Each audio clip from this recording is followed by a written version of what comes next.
এই ফ্লাওয়ার বানানোর জন্য আমি প্রথমে একটা রঙিন পেপার নিয়ে নিচ্ছি, তারপর রঙিন পেপারটাকে একটু মার্ক করে নিচ্ছি। এবার এটাকে আমি কেচি দিয়ে রাউন্ড শেপ করে কেটে নিচ্ছি। কেটে নেওয়া হয়ে গেলে এটাকে আমি ভাঁজ করে নিচ্ছি। ভাঁজ করার পরে এটাকে আমি কেচি দিয়ে আবার লম্বালম্বিভাবে কয়েকটা দাগ টেনে নিচ্ছি। এবার দাগ টেনে নেওয়া হয়ে গেলে আমি এটাকে একটু সুন্দর করে কাটিং করে নিচ্ছি।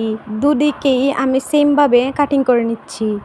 দুদিকেই যেভাবে শেপটা দিচ্ছি তোমরাও সেভাবেই কাটবে। এবার এটাকে আমি খুলে নিচ্ছি, তারপর এটাকে আমি মাঝ বরাবর একটু কেটে নিচ্ছি। তারপর আমার কাটা হয়ে গেলে আমি এটাকে একটু গ্লুগান দিয়ে আটকে নিচ্ছি। আটকানো হয়ে গেলে আমি একটা পেন্সিল নিয়ে সেটাকে একটু সুন্দর করে শেপ দিয়ে দিচ্ছি যাতে এটা একটু সুন্দর লাগে। তারপর আমার একটা বানিয়ে রাখা কলি ফুলটার ভিতরে আমি ঢুকিয়ে নিচ্ছি।